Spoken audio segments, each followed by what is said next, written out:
llegas caminando por un camino, una senda y tal, llegas y eres más de la tierra, formas un poquito parte de ella y la gente te entra con más confianza, te cuenta historietas. Yo creo que es la forma ideal de conocer no solo esta comarca, sino cualquier otra. Al norte de la provincia de Burgos, los valles y montañas que conforman la comarca de las Merindades nos servirán de marco para nuestro viaje por el GR85, la Ruta de los Sentidos. Comenzando en Villasana de Mena, recorreremos 160 kilómetros por un sendero que ofrece un fascinante contraste entre la exuberancia cantábrica y la sobriedad castellana.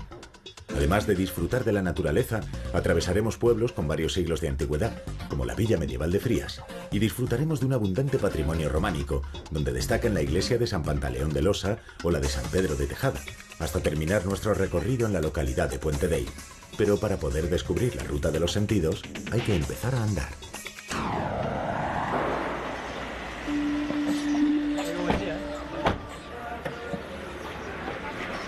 Antes de ponernos en marcha, echamos un vistazo al mapa para repasarlo una vez más.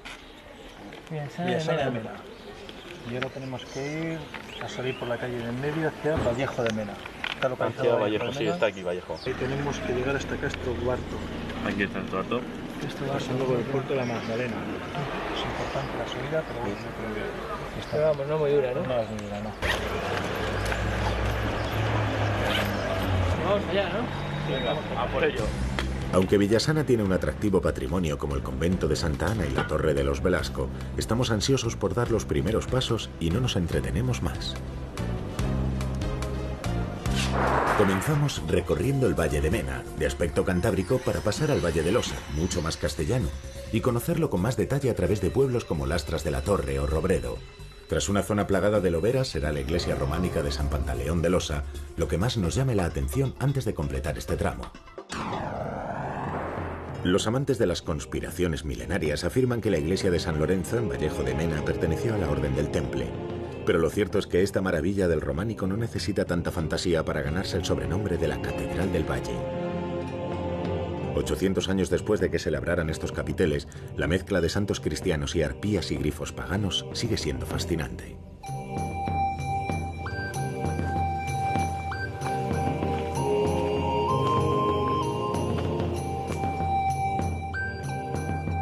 En el pueblo de Siones nos volvemos a detener en una joya del románico, Santa María de Siones. Como la de Vallejo data del siglo XII y por supuesto también se la asocia con los caballeros templarios.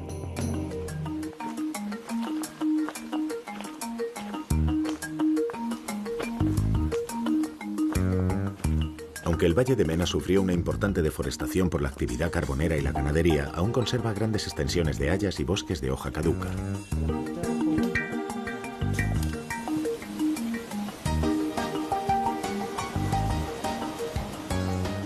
El GR se cruza varias veces con las vías del tren que unía La Robla y Bilbao. Con 240 kilómetros era la línea de vía estrecha más larga de Europa, aunque de poco le sirvió, porque después de un siglo, en 1990, fue abandonada.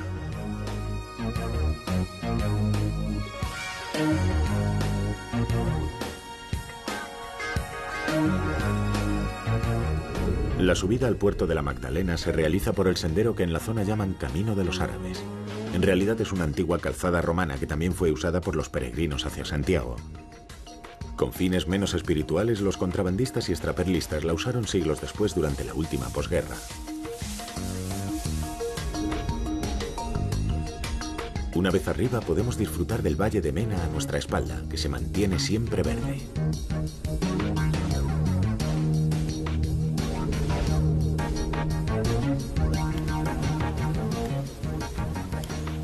Ha sido una constante evolución el marcaje de UGR, porque al principio no teníamos mucha idea y estábamos todo el día experimentando, ¿no?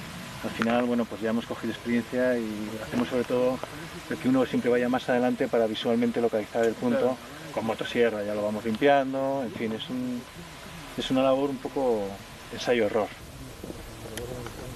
Entramos en el Valle de Losa a través del pueblo de Castrobarto. De la antigua Torre de los Salazar apenas quedan unas ruinas en pie. Muchos suben que vienen por ahí a la Magdalena a ver eso, ¿eh? No, pero... Cantidad, sábados y domingos. De todas las formas, ¿qué trabajan los antiguos? No te creas que Para las piedras, para arreglarlas y para todo, ¿eh? Y eso y que para no habían estudiado, ¿eh? ¿Cuántos Déjalo ya, metros si puede quieres. tener esa Ya, ya altura? tengo suficiente. ¿25? No llegará. No, no los tiene.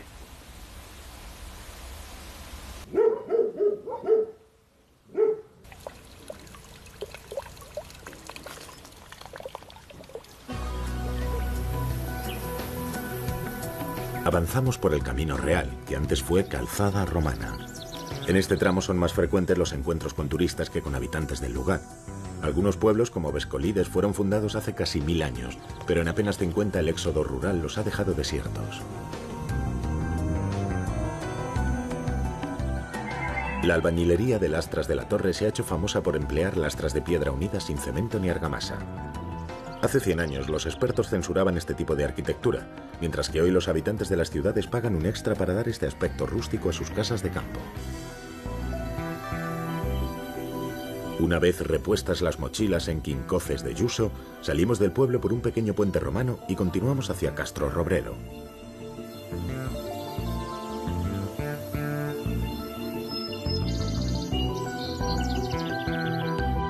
En lo alto del monte de Castro existe un mirador desde el que disfrutar de la belleza de este paisaje típicamente castellano.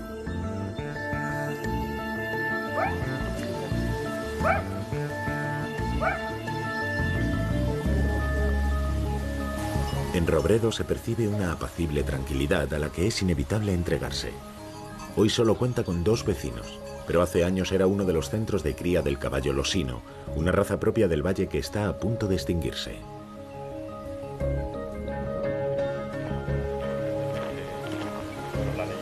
A la salida de Robredo nuestra ruta se cruza con otro sendero de gran recorrido.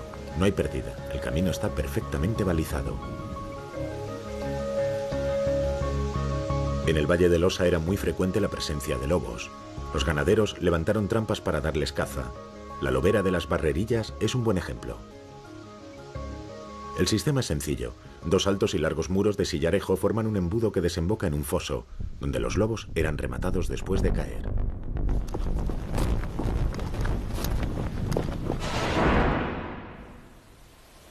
La lobera de las Barrerillas es la mejor conservada de las muchas que hay en Losa. De hecho, el valle tiene el dudoso privilegio de contar con el mayor número de loberas de Europa.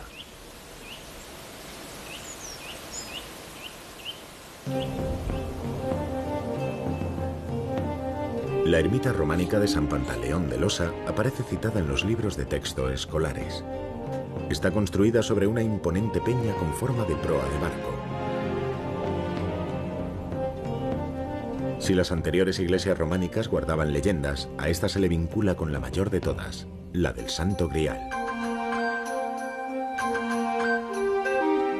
Amparados por esta historia, investigadores y visitantes proponen interpretaciones fabulosas sobre sus relieves y capiteles.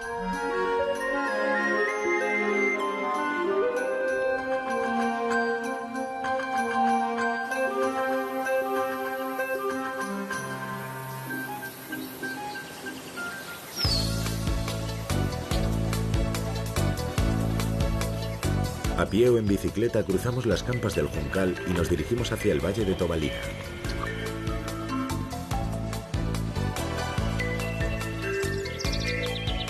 El GR está trazado sobre el antiguo camino de los pescaderos, que unía Castilla con los puertos vascos. Dado que Mena y Tobalina quedaban en medio, dieron origen a una tradición de arrieros que ha desaparecido para siempre. Desde Quintanilla de Montecabezas caminaremos por el valle de Tobalina a la sombra de bosques muy tupidos para llegar a la villa de Frías, que conserva intacto su encanto medieval. Después, cruzando el desfiladero del Molinar, nos dirigiremos a Trespaderne, a donde llegaremos acompañando al Ebro desde Cilla Perlata.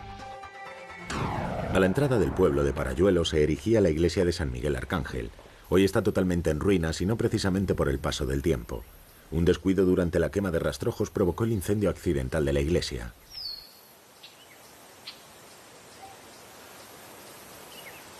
Este pueblo, como muchos otros, se despuebla poco a poco, hasta que en unos años no sea más que un recuerdo en la vereda del camino.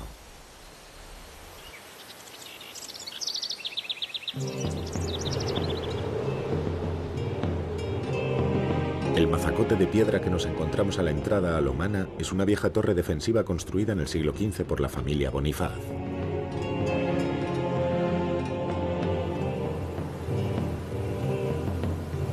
Llegamos a uno de los puntos más destacados del sendero, la necrópolis medieval de San Clemente. De lo que fue un importante centro eremítico solo quedan estas 38 tumbas excavadas en la roca. Las vistas son tan espectaculares que no nos extraña que eligieran esta peña para dar sepultura.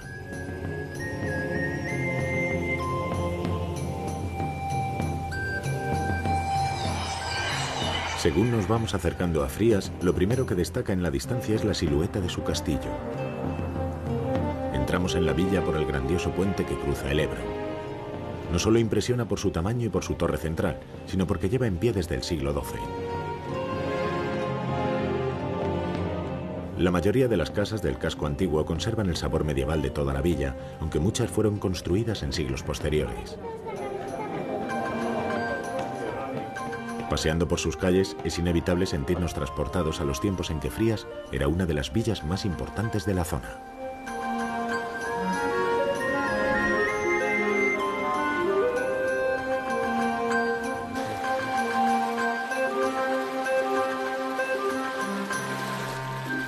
A escasos kilómetros de Frías se encuentra Tobera, una pequeña localidad situada a ambas márgenes del río Ranera que pertenece al término de Frías.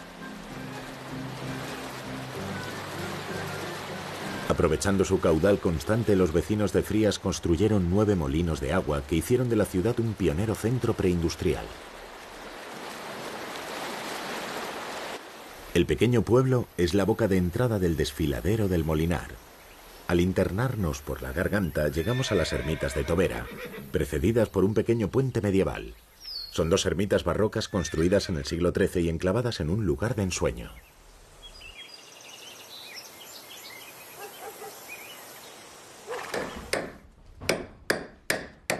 En Villanueva de los Montes, Ignacio Herrán sigue trabajando la madera de boj con las herramientas de toda la vida.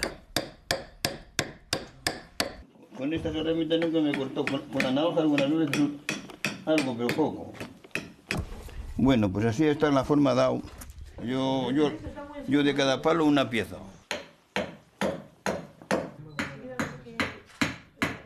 Con una herramienta que no tenga buen acero, esta madera no se puede trabajar.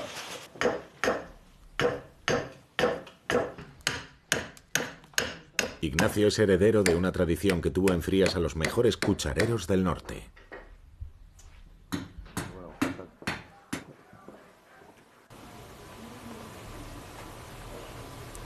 Cillaperlata no solo conserva el aspecto típico de los pueblos de las merindades, sino que sus habitantes mantienen algunas costumbres y el ritmo cotidiano de épocas menos apresuradas.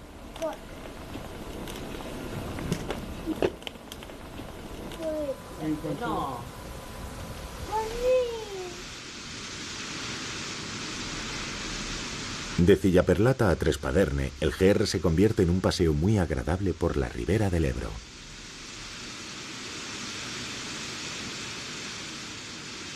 Precisamente en la confluencia del Ebro con el río Nela llegamos a Trespaderne. Inmediatamente nos damos cuenta de que el urbanismo descontrolado le ha privado de la personalidad de los pueblos de alrededor. Nos tropezamos con el antiguo ferrocarril que cubría el trayecto Santander-Mediterráneo. Tras el cierre de la línea, la estación se ha reconvertido en un centro de divulgación muy útil sobre la historia de la villa y los alrededores.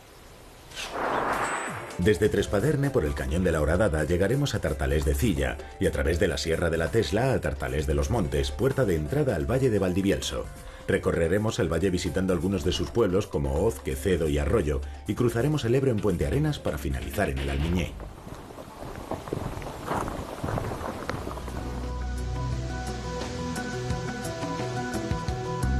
A través del desfiladero de la Horadada, llegamos a Tartalés de Cilla, un típico pueblo caminero. Las casas, en vez de desperdigarse, se suceden una tras otra a lo largo del camino. Nos espera un ascenso constante para salvar un desnivel de 300 metros hasta alcanzar el Alto del Cardal. Un tramo de bajada y llegamos a Tartalés de los Montes, muy deteriorado debido a su aislamiento. Aún así, la madera y los tapiales de yeso característicos de la arquitectura de la zona se distinguen perfectamente.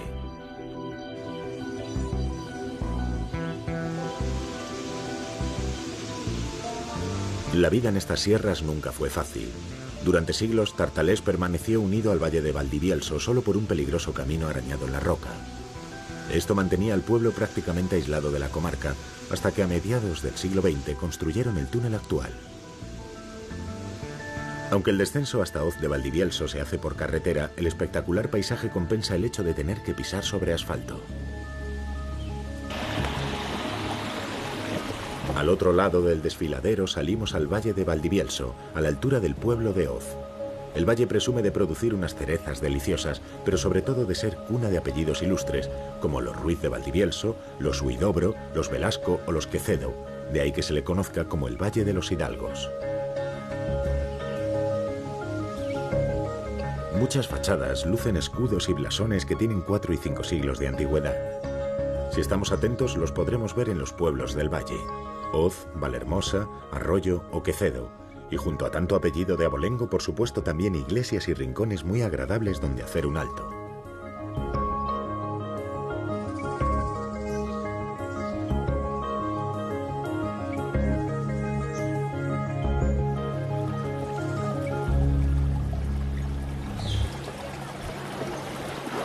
¿Por qué tenemos esta agua? Precisamente porque hay mucha agua de atrás. Eso se llama el Monte San Pedro. Ahí hay agua, ahí está agua baja de allí. Y más que va a otro pueblo, Sí, ¿entiendes? a población. Aquí las ovejas subían así casi prácticamente a llana. O sea, hay un corte ahí terrible, igual la piedra Sí. que tendrá. Igual tiene 40 metros cortado así. Es precioso para si lo vierais, porque después Eso de en verano estas es una dos gozada, montañas, joder, y ahora, después claro, de es estas que- dos montañas hay otras dos, no es esto, y de ahí se termina, No. hay precioso como para... Y luego ya en la Tesla, ya ves ya otro, medida de termina. pomar y todo eso de arriba.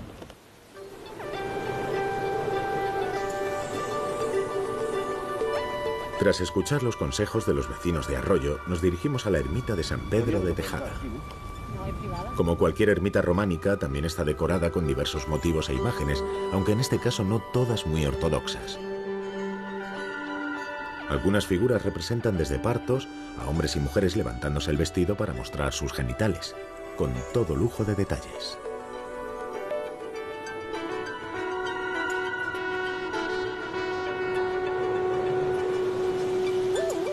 Cruzamos el Ebro a la altura de Puente Arenas para coger el camino que nos llevará hasta Tudanca. Antes de abandonar el valle, el GR discurre sobre el camino real que atraviesa el pueblo del Almiñé. A ambos lados de la calle se levantan soberbias casas señoriales que forman parte del núcleo del pueblo.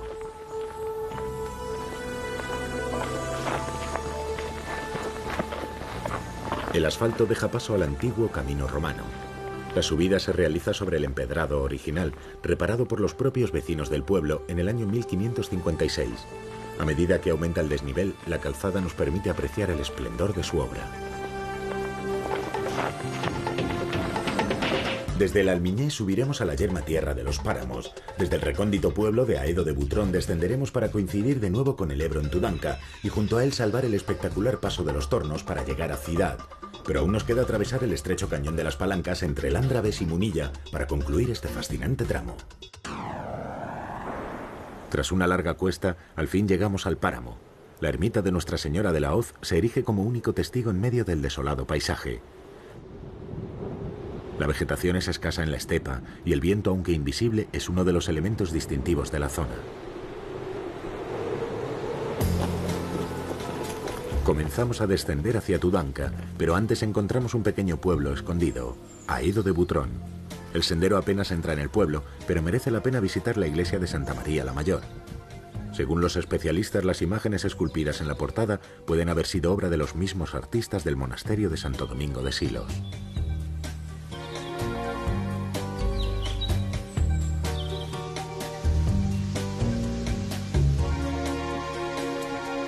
Una vez que tomamos el camino de Valdeaedo, el descenso es rápido hacia Tudanca y los cañones del Ebro. El sendero vuelve a ser sobrecogedor, flanqueado por arces, peñas y encinas.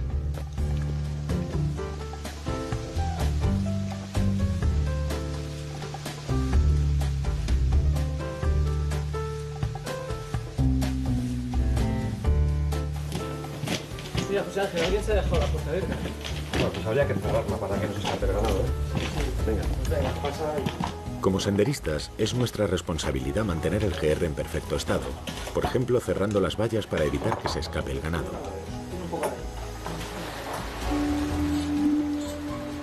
El Ebro de nuevo es una presencia fundamental en el valle. En el caso de Tudanca ha sido una de las principales fuentes de subsistencia para sus habitantes. El pueblo siempre estuvo aislado por grandes paredes rocosas que le impidieron desarrollarse económicamente.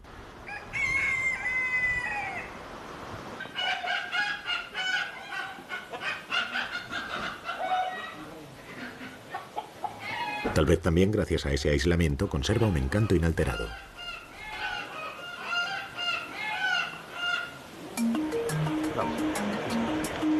A algo menos de 1,5 kilómetros de la salida de Tudanca, el GR se convierte en un estrecho sendero que asciende entre quebradas. Es el Paso de los Tornos. La subida tiene algunos repechos un poco más duros, pero lo compensa el intenso olor de los enebros y las sabinas negras. Antes de terminar la subida, paramos a tomar aliento y disfrutar del paisaje que nos ofrece el Cañón del Ebro.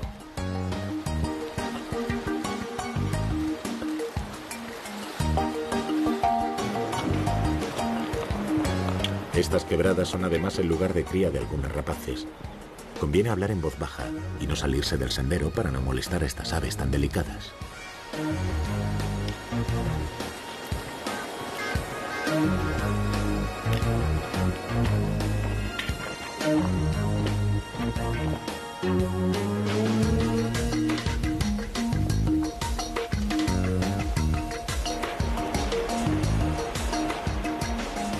A través de un rústico pontón cruzamos el Ebro y entramos en Zidar, un buen lugar para reponerse del esfuerzo del puerto de los Tornos. El siguiente pueblo es San Miguel de Cornezuelo. En él sí se mantiene en buen estado su iglesia, con más de 800 años.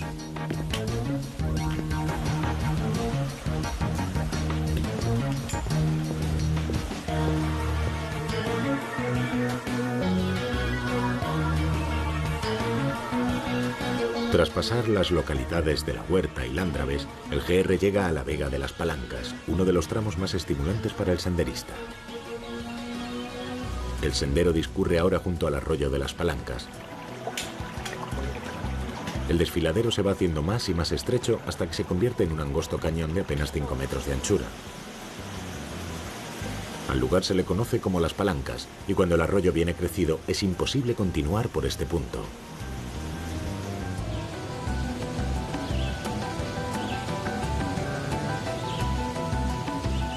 Los dos siguientes pueblos de nuestra ruta son Munilla y Hoz de Arreba.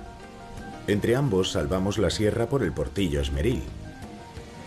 No es un puerto muy duro, pero el párroco de Hoz tenía que realizar este trayecto ida y vuelta todos los domingos para dar misa en Munilla.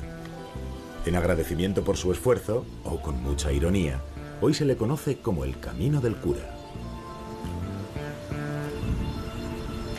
La economía de Hoz de Arreba, como de muchas otras localidades de la zona, se basaba en la energía de los molinos. Este mantiene parte de su maquinaria en buen estado gracias a que ha sido reconvertido en vivienda particular.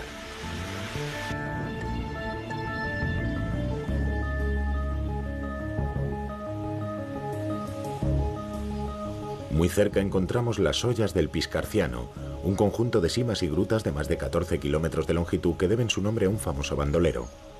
A este complejo de galerías se accede por 3 cavidades distintas que con el deshielo o la lluvia quedan inundadas. Cuidado con lanzarse a explorar el interior porque puede ser peligroso.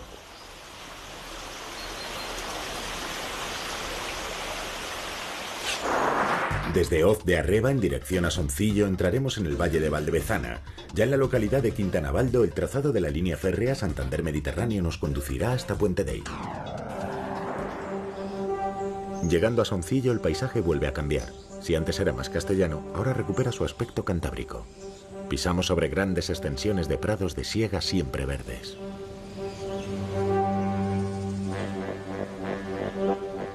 Un poco más adelante entramos de lleno en el bosque de las Pisas.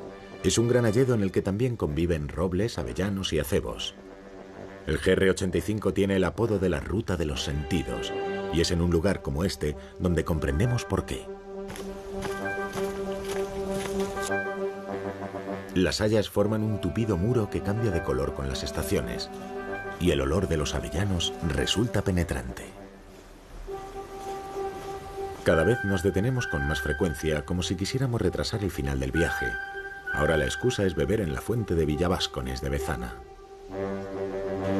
El trazado de un GR se hace sobre las sendas, vías y caminos tradicionales, pero a veces demandan nuevas infraestructuras, como el pequeño puente que salva el arroyo Saúl. El camino se cruza de nuevo con el ferrocarril Santander-Mediterráneo. Aún son visibles las señales, los túneles y los puentes. Esta antigua línea que atraviesa las merindades de punta a punta ha terminado siendo una metáfora del progresivo abandono de los pueblos de la comarca. Pero también puede ser un ejemplo de recuperación. En breve, esta línea férrea se convertirá en una vía verde.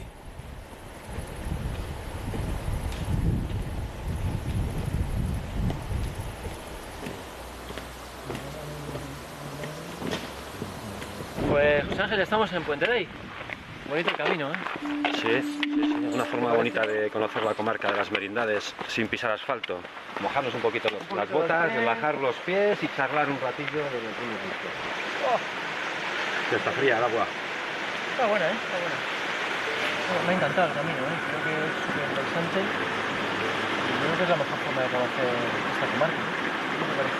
De alguna manera también te integras mucho con la naturaleza, ¿no? Esos sonidos de fondo, los pajaritos que llevamos comentando estos 6 o 7 días que llevamos andando, hombre, es altamente satisfactorio. Y luego llegar a un pueblo como Puente Rey, con este remanso de paz, este airecito, esta brisa y los pies en el agua refrescando, ya es aquí el colmo. con una cervecita ahora. Ahora mismo. Puente Rey es el final de la ruta de los sentidos, que nos ha abierto las puertas del norte de Burgos. Durante el regreso a casa, no podemos evitar que en la conversación se mezclen los recuerdos de este GR85 con los preparativos del siguiente viaje.